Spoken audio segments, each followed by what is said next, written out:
प्यारे बच्चों, welcome to my channel Verma study 2020 बुकलाना। मैं यूपी बोर्ड के क्लास 11th के छात्र छात्राओं के लिए इकोनॉमिक्स सब्जेक्ट को हिंदी माध्यम से मैं फुल कोर्स कराऊंगा। यदि आप फुल कोर्स करना चाहते हैं तो मेरे चैनल को सब्सक्राइब कीजिए और बेल आइकन को प्रेस करना न भूलें, ताकि जो भी वीडियो मैं अपलोड करूं उसका नोटिफिकेशन आपको सबसे पहले मिल सके। प्यारे बच्चों, भारतीय अर्थव्यवस्था के विकास में चैप्टर 8 आधारिक संरचना आज शुरू होगा, जिसका आज पार्ट 1 अर्थात पहला वीडियो है। कई कमेंट्स आए कि आधारिक संरचना समझ में नहीं आ रहा है, इसका वीडियो बनाएं। इसीलिए मैंने लेसन 7 समाप्त होते ही चैप्टर 8 मैंने शुरू कर दिया। आधारिक संरचना, इंफ्रास्ट्रक्चर अंग्रेजी में कहते हैं। सबसे पहले इंफ्रास्ट्रक्चर के हम परिचय करेंगे, इसके बेस को जानेंगे ताकि आधारिक संरचना समझ में आ जाए आसानी से। देखिए, परिचय कुछ राज्यों का यहाँ वर्णन किया गया है जो अन्य राज्यों के मुकाबले अधिक अच्छी तरह से कार्य कर रहे हैं, जैसे पंजाब, हरियाणा और हिमाचल प्रदेश। यहाँ पर कृषि और बागवानी अच्छी तरह से ज़्यादा बड़े पैमाने पर हो रहा है। उसी तरह से महाराष्ट्र और गुजरात की बात करें तो यहाँ पर इंडस्ट्रियल डेवलपमेंट ज़्यादा है, औद्योगिक विकास ज़्यादा हुआ है। केरल की बात करें तो केरल में लिटरेसी साक्षरता ज़्यादा है, स्वास्थ्य की देखभाल वहाँ पर ज़्यादा है, सैनिटेशन सफाई ज़्यादा है, पर्यटन का भी आकर्षण बिंदु केरल है। कर्नाटक जो है सूचना प्रौद्योगिकी इंफॉर्मेशन टेक्नोलॉजी में आगे चल रहा है इस समय।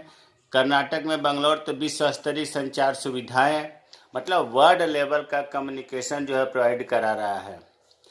तो ये अभी आपने देखा कि कुछ प्रदेश कुछ क्षेत्र में आगे चल रहा है, ऐसा क्यों हो रहा है? इस पर विचार करने पर ये पता चलेगा कि इन सब प्रदेशों में ये आगे हैं तो ऐसा क्यों हो रहा है। तो यहाँ पर बेहतर आधारिक संरचना है। यहाँ पर अन्य प्रदेश के मामले में, अन्य राज्यों के तुलना में इन प्रदेशों में आधारिक संरचना अच्छा है। देखो, नाम से ही लग रहा है आधारिक संरचना। आधार, इसी को बुनियादी ढांचा भी कहते हैं, इंफ्रास्ट्रक्चर भी कहते हैं। मतलब जिसका आधार मजबूत होगा वह ज़्यादा डेवलप करेगा, ज़्यादा मजबूत होगा, ज़्यादा विकास करेगा। दूसरे रूप में हम ये कहें कि जैसे गाड़ी है, स्कूटर या बाइक, उसमें अगर पेट्रोल नहीं रहेगा तो वो रनिंग नहीं करेगा। उसी तरह से कोई अर्थव्यवस्था है, अगर उसका आधारिक संरचना नहीं है तो एक पग भी आगे नहीं बढ़ेगा। जितना भी हम विकास की बातें करते हैं सब आधारिक संरचना की ही तो देन है। तो आपको थोड़ा बहुत समझ में आया होगा। फिर और देखते हैं उदाहरण। एक उदाहरण हमने यहाँ लिया है कि जो उत्पादन के साधन आपको बताए गए हैं, भूमि, श्रम, पूंजी, संगठन, साहस। कुछ किताबों में अब संगठन हटा दिया गया है, इसलिए ज़्यादा परेशान मत होइएगा अगर कहीं ना मिले तो। उत्पादन के साधन या उपादान जो ये हैं, भूमि है, श्रम जो कार्य करने के लिए श्रमिक होते हैं उनसे मिलता है। पूंजीपति को पूंजी देता है, हल, ट्रैक्टर, मशीनें, औजार खरीदने के लिए। संगठन पूरे व्यवस्था को, उत्पादन व्यवस्था को देखने के लिए प्रबंधक नियुक्त होता है। और जोखिम अनिश्चितता को वहन करने के लिए जो उद्यमी होता है, साहसी व्यक्ति। इन उत्पादन के साधनों से उत्पादन होता है। औद्योगिक क्षेत्र है तो औद्योगिक उत्पादन कहेंगे, कृषि का उत्पादन हो रहा है तो कृषि उत्पादन कहेंगे। लेकिन प्यारे बच्चों, क्या ये बताओ, मान लो किसी चीज़ का औद्योगिक और कृषि उत्पादन हो गया तो क्या उतने से हमारी अर्थव्यवस्था बढ़ जाएगी, जीडीपी बढ़ जाएगी, मजबूत होगी? क्या नहीं होगी। उत्पादन होने के बाद भी आगे लिखा गया है कि जो उत्पादित वस्तुएं हैं उनको उपभोक्ता के क्षेत्र तक पहुंचाने के लिए परिवहन साधन की जरूरत पड़ेगी, जैसे ट्रक का, ट्रेन का, बंदरगाह का इत्यादि। और इतना ही नहीं, आज के ज़माने में अद्यतन सूचनाएं, मतलब करंट क्या रेट चल रहा है, मंडी में कौन सा वस्तु या कौन सा चीज़ कितने में बिक रहा है, या पत्र व्यवहार के लिए संचार का साधन भी जरूरी है, टेलीफोन जिसको डाक संचार के साधन में इत्यादि सब आ गए। धन संबंधी आवश्यकताओं की पूर्ति के लिए बैंक व वित्तीय संस्थाओं की भी जरूरत पड़ेगी। अनिश्चितता और जोखिम का जो भार उठा रहा है उसके लिए बीमा सेवाएं, बीमा कंपनियों की जरूरत पड़ेगी। वस्तुओं की बिक्री बढ़ाने के लिए विज्ञापन के साधन की जरूरत पड़ेगी। हमारे कहने का मतलब यह है कि उत्पादन के बाद ये ढेर सारी इसके बाद भी सेवाओं की जरूरत पड़ती है। इन सेवाओं से जो उत्पादन एवं वितरण हुआ है उसमें सहायता मिलती है। यहाँ से यहाँ तक ये जो चीज़ है, ये उत्पादन के बाद सेवाएं, इनको हम कह सकते हैं सेवाओं की जरूरत पड़ती है। तो प्यारे बच्चों, जब हम किसी वस्तु को उत्पादन करने के लिए जिन सेवाओं की जरूरत पड़ती है, जिन सेवाओं से हमारा उत्पादन बढ़ता है, उसे ही हम आधारिक संरचना कहते हैं। इसके अलावा एक और आप अलग से और देखो, मान लो आप कहीं टूर पर जा रहे हो, घर से निकले कि आज हम चलते हैं पहाड़ी एरिया पर घूमने के लिए। जब आप घर से निकलोगे तो आपको जो चीज़ आपको रास्ते में मिल रहा है, दिखाई दे रहा है, सब इंफ्रास्ट्रक्चर में, जैसे आपको सड़कें अच्छी चाहिए, सड़क अच्छी रहेगा तो आपको जाने में भी अच्छा लगेगा। परिवहन व्यवस्था अच्छी होनी चाहिए। फिर वहाँ पर जब आप पहुँचेंगे तो रेजिडेंस की व्यवस्था होनी चाहिए, साफ़ सफाई होनी चाहिए, वहाँ पर पानी की व्यवस्था, पीने का पानी उपलब्ध होना चाहिए। संचार सेवाएं अच्छा होना चाहिए, टावर भी होना चाहिए ताकि आप फ़ोटो भी खींच सकें, बात भी कर सकें, घर पर एंजॉय की दृष्टि से गए हैं। और एटीएम साथ में है तो बैंक या एटीएम होना चाहिए, वित्तीय व्यवस्था भी होना चाहिए, है ना। ये तमाम तरह की जो आपको सुविधाएं मिल रही हैं, इन्हीं को कहा जाता है आधारिक संरचना। तो हमें उम्मीद है कि अब आपको समझ में आ गया होगा आधारिक संरचना क्या है। अब इसकी आते हैं परिभाषा पर। आधारिक संरचना की परिभाषा है वे सेवाएं जो अभी आपको बताए ना ऊपर, परिवहन साधन सेवाएं, संचार सेवाएं, बैंक व वित्तीय सेवाएं, बीमा सेवाएं, विज्ञापन सेवाएं, इन सेवाओं की बात हो रही है। वे सेवाएं जो कृषि व औद्योगिक उत्पादन, अरे भाई उत्पादन के साधन से कृषि व औद्योगिक उत्पादन हुआ था और उसमें ये सेवाओं के द्वारा उस उत्पादन का दाम बढ़ गया, मूल्य वृद्धि हो गया, अच्छे जगह पर बिक गया, पैसे ज़्यादा मिल गया। तो परिभाषा वही है कि वे सेवाएं जो कृषि व औद्योगिक उत्पादन, जब उत्पादन होगा तो क्या होगा, या तो घरेलू व्यापार होगा या विदेशी व्यापार होगा।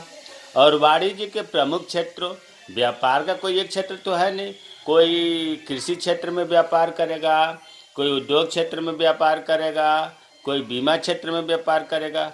तो वाणिज्य के प्रमुख क्षेत्रों में कुल मिलाकर के जो परिभाषा ऊपर बताएगा उसी पर निर्भर है। वे सेवाएं जो कृषि व औद्योगिक उत्पादन, घरेलू व विदेशी व्यापार और वाणिज्य के प्रमुख क्षेत्रों में सहायता प्रदान करती है, आधारिक संरचना कहलाती है। जो अभी आपको ये बताया गया है कि वे सेवाएं, मतलब आपको यहाँ 5 सेवाएं, 5 ही नहीं होता, ढेर सारे होते हैं, हमने तो 5 मेन लिख दिया। 5 सेवाएं कौन कौन सी, परिवहन सेवाएं, संचार सेवाएं, बैंक और वित्तीय सेवाएं, बीमा सेवाएं और विज्ञापन सेवाएं। तो वही चीज़ है कि औद्योगिक व कृषि उत्पादन में जो घरेलू व विदेशी व्यापार और वाणिज्य के प्रमुख क्षेत्रों में जो सेवाएं सहायता प्रदान करती है, ये सहायता ही तो प्रदान कर रही है उत्पादन को बिक्री में। तो जो सेवाएं सहायता प्रदान करती हैं, आधारिक संरचना कहलाती है। अगर ये परिभाषा भी नहीं याद हुआ आपसे, जबकि हमें उम्मीद है कि याद हो गया होगा कि वे सेवाएं जो कृषि और औद्योगिक उत्पादन में सहायता प्रदान करती हैं, आधारिक संरचना कहलाती हैं। अगर ये भी नहीं याद हुआ तो इन सब उदाहरणों को लिखकर ये भी आप कह सकते हैं कि ये सभी सेवाओं को जब मिला दिया जाता है तो आधारिक संरचना कहलाती है। जैसे इन सेवाओं में क्या है, सड़क है, रेल है, बंदरगाह है, हवाई अड्डे, बिजली घर, बांध, दूर संचार सुविधाएं, तेल व गैस पाइपलाइन, शैक्षिक व्यवस्था, बैंक और वित्तीय संस्थाएं, स्वास्थ्य की देखभाल, साफ सफाई। इनको चाहे तो आप एक में मिलाकर भी लिख सकते हैं और या अलग अलग लिखें। ऐसा नहीं है कि अलग अलग लिखना बाध्यता है, ऐसा नहीं, ये सब को मिला देंगे जिस देश में, जिस अर्थव्यवस्था में, जिस इकोनॉमी में ये सब चीज़ें उपलब्ध रहेंगी तो वहाँ का हम कहेंगे कि आधारिक संरचना इंफ्रास्ट्रक्चर अच्छा है। जितना ही आधारिक संरचना अच्छा होगा उतना ही उस देश की तरक्की होगी, विकास होगा। इसी से मिलता जुलता एक और परिभाषा, ये तो एक परिभाषा हो गया। दूसरा है आधारिक संरचना के अंतर्गत वे सुविधाएं तथा सेवाएं जो अभी आपने ऊपर देखा, परिवहन सेवाएं, संचार सेवाएं, वित्तीय सेवाएं, बीमा सेवाएं, विज्ञापन सेवाएं, तो वही ये सुविधा तथा सेवाएं सम्मिलित की जाती हैं जो आर्थिक क्रियाओं का मतलब हो गया कि उत्पादन और वितरण में प्रत्यक्ष या अप्रत्यक्ष रूप से अपना योगदान करती हैं। उत्पादन क्रिया में आधारिक संरचना के अंतर्गत सुविधाएं सेवाएं जो हैं वो अपना योगदान प्रदान करती हैं। तो आधारिक संरचना की परिभाषा हमने दो बता दिया है कि यहाँ हो गया, कि यहाँ हो गया, और ऊपर जो हमने परिचय बताया, इस परिचय से हमें उम्मीद है कि परिभाषा आसानी से समझ में आ गया होगा और याद भी हो जाएगा। अब आते हैं आधारिक संरचना की स्थिति। भारत में इंफ्रास्ट्रक्चर की स्थिति क्या है। अब तो आप जान ही गए होंगे कि आधारिक संरचना विकास की नींव है। किसी देश के विकास की हम उम्मीद ही नहीं कर सकते आधारिक संरचना के विकास के बिना। भारत में आज भी इसकी बहुत कमी है। भारत में आधारिक संरचना कमी है। वर्ष 2011 के जनगणना के आंकड़ों से, यहाँ ध्यान दो, 2011 की जनगणना के आंकड़ों से भारत की आधारिक संरचना के आंकड़े दिए गए हैं, इसलिए इनका सन लिखना बहुत ज़रूरी है। देखिए, पहला तो यह है कि भारत के ग्रामीण क्षेत्रों में बहुत ज़्यादा जनता निवास करती है और ग्रामीण क्षेत्रों में 56% परिवारों को बिजली की सुविधा है, जबकि लगभग 43% परिवारों में आज भी मिट्टी के तेल का उपयोग होता है। मतलब 43% घरों में बिजली नहीं है। लेकिन ये 2011 का है। अब तो बीजेपी गवर्नमेंट जो इस समय मोदी सरकार है वो ये कर रही है कि घर घर में बिजली हो गया है, 100% बिजली उपलब्ध है। लेकिन हम यहाँ इसीलिए जोर दे रहे हैं कि 2011 के आंकड़े हैं। तो 2011 के आंकड़े बताते हैं कि ग्रामीण क्षेत्रों में 56% परिवार के घरों में बिजली की सुविधा उपलब्ध है, जबकि 43% परिवारों में बिजली नहीं है, वहाँ मिट्टी के तेल का उपयोग होता है। 90% ग्रामीण परिवार आज भी खाना बनाने में जैव ईंधन का मतलब जो फसलों का बचा खुचा अवशेष है, सूखा गोबर जिसे हम उपला कहते हैं, जलाऊ लकड़ी का उपयोग किया जाता है। 90% ग्रामीण परिवार में जैव ईंधन का जो उदाहरण दिया गया इसका प्रयोग होता है। 24% ग्रामीण परिवारों में नल का पानी उपलब्ध है तथा शेष जो 76% बचा कुआं, टैंक, तालाब, झरना, नदी, नहर जो खुले हैं पानी के स्रोत, उनसे पब्लिक पीती है।